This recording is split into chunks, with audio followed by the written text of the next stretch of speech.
It's the Monday Morning Show. Today is June 14th, 2019. I'm Ken LaSalle, novelist and writer of other stuff as well from kenlasalle.com. I've wrapped up the first 15-episode chapter in the DC Home story, and now it's time to take it a bit easier and talk about the episodes that were just released. Welcome to Inside DC Home, Episode 3. Here are the rules to DC Home for those following along. I write DC Home with minimal preparation. Mostly, I focus on what news story I would like to feature or somehow work into that week's episode.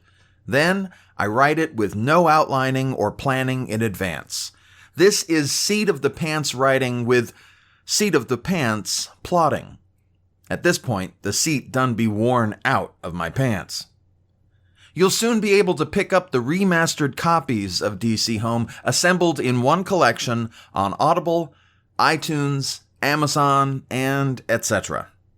And I'm rather surprised at how well this all held up.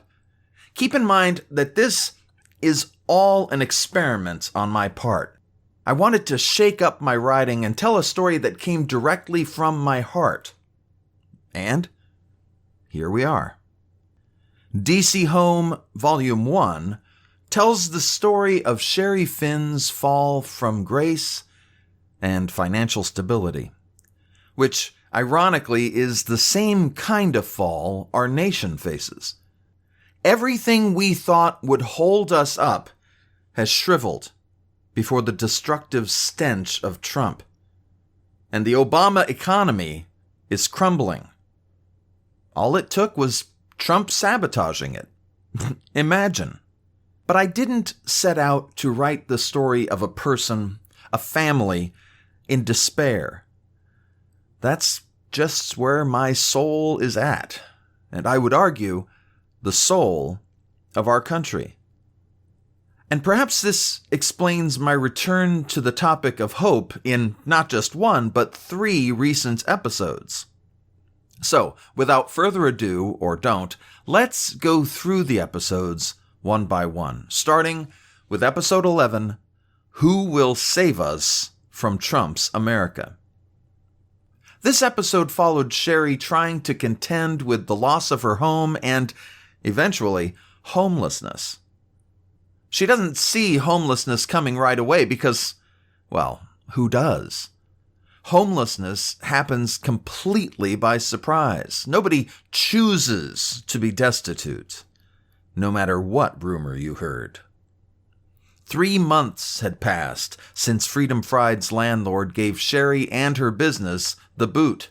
And by allowing her some self-respect while her life fell apart, giving her a place to live, I probably gave her more time than a real person would have had in that same situation. Most people's savings wouldn't get them 2 weeks. But I wanted to show the slow descent into despair as one opportunity after another fell away before her like gossamer. And then Brett Kavanaugh spat on her. Now, I'm sure Mr. Kavanaugh is a kind and pleasant gentleman to people he knows, but to the rest of the country, he's garbage. Completely unqualified to serve on the bench of the Supreme Court, and his illegitimate appointment was that spit in the eye Sherry experienced. I'm sure if I had Trump walking by, he would have thrown up on Sherry, gentleman that he is.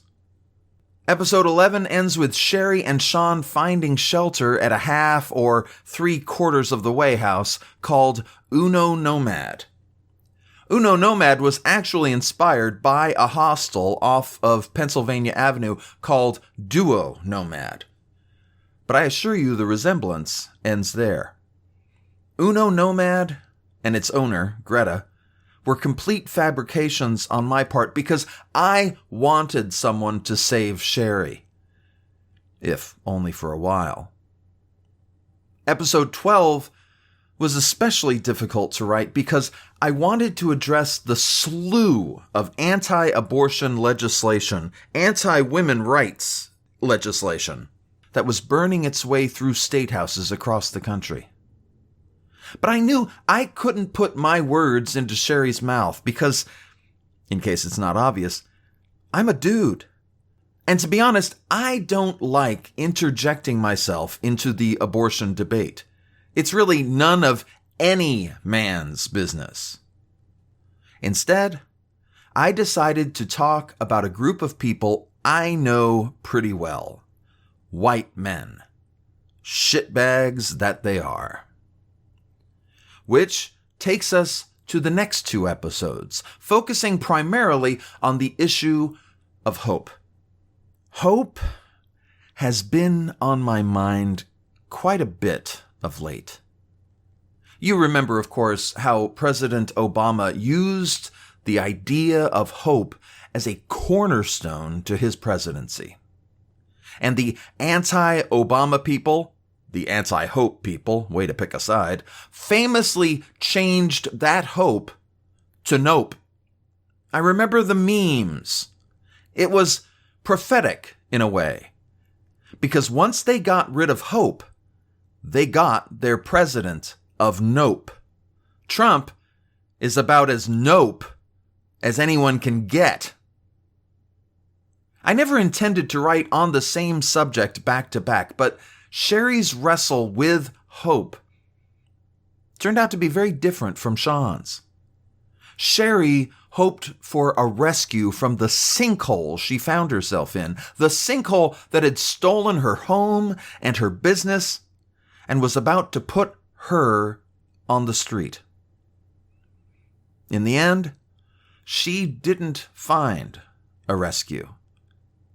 But what she did find, and I think this holds up, is that those who can help, even a little bit, do give what they can.